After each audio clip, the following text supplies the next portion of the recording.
घोरे वेदोक्तमङ्गलनिराकरणं करिष्ये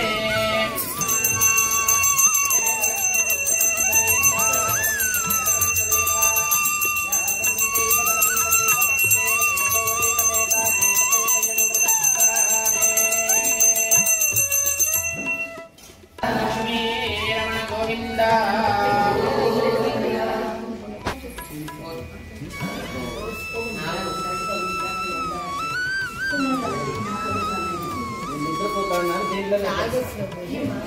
కరెక్ట్గా చెప్పండి స్వామి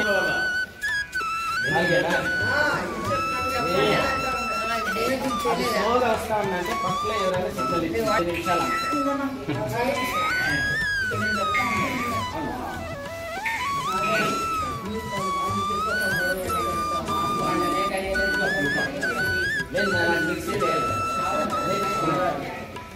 చతుర్థోత్సవ ప్రారంభ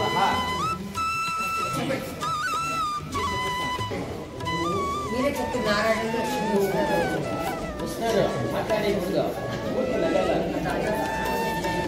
4వ అధ్యాయంలో వీళ్ళిద్దరూ కూడా అన్నిటి కూడా పదవుల వేసుకుని తమ గ్రామానికి వస్తూ ఉంటారు. ఐశ్వర్యం ఎంత పెరుగుతుందో అంత నయా వినయతో మన జీవితాన్ని నిర్మించాలి. అహంకారాన్ని పెట్టుకుంటే అది ఏదే శాశ్వతంగా లేదు. దానికి మంచి ధనాన్ని అనుగ్రహించాడు. అవన్నీ కూడా తీసుకుని గ్రామంలో విడిచిపెట్టి అడవిలో వెళుతున్నారు. అప్పుడు స్వామి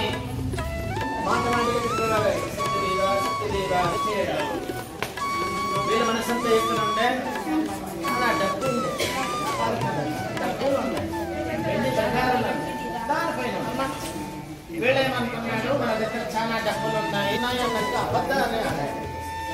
సన్యాసి రూపమైన భగవంతుడు నీ మాట యథార్థం కానీ చెప్పినట్టే కానీ అన్నట్టు వాళ్ళు దినానికి ఒకసారి పేరు చెప్పేస్తారు. డబ్బు అంతే ఉంటుంది. ఇప్పుడు కొంచెం ట్రెండ్ మారింది, మొబైల్లోనే బ్యాలెన్స్ అలవాటు. ఎందుకంటే చాలా డబ్బు పైన ఆస్పత్రి అటువంటి అలవాటు తప్పేం కాదు. అయినా దీనికి అటువంటి అలవాటు ఏదానికి ఒకసారి పడవల ఖర్చు చూస్తామని ఆ పడవల ఖర్చు చూశాడు. అన్నింటి పోయాడు. ఆయన కొన్ని సమాధానం లేదు.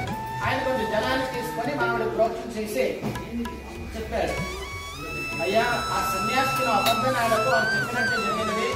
మళ్ళీ వెళ్ళి ఆయన దగ్గర క్షమాపణ కోరుకుంటే ఏదో డబ్బులు తిరిగి రావడానికి కొంచెం అవమానం. అయ్యా ఎవరైనా నువ్వు తిరగకుండా ఏదో ఒక మాటన్నా నాన్నే చేశానే ఆ అపరాధాన్ని స్వామి అన్నట్టు చెప్పి స్వామి స్వరూపాన్ని చూపించి నా వ్రతాన్ని చేయకుండా చెప్పి స్వామి అదృష్టమైపోయింది.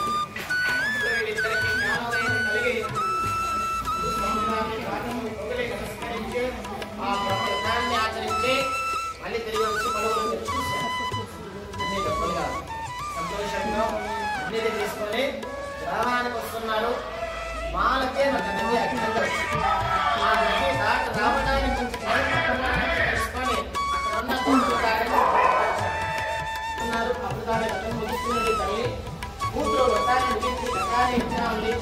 ఆ సందర్భంలో మాట ఇట్లానే తల్లికి చాలా ఆనందంతో పూర్తిగా ఆనందిస్తున్నది. మా త్వరగా పూజలు అనే ముగించి అతి దక్షిణాంతంగా వెళతానన్నట్టు చెప్పి ఇద్దరు కూడా సిద్ధంగా ఉన్నాడు. కూతురు ఆ పూజ వృత్తాంతాన్ని పూర్ణం చేయకుండా ప్రసాదాన్ని తినకుండా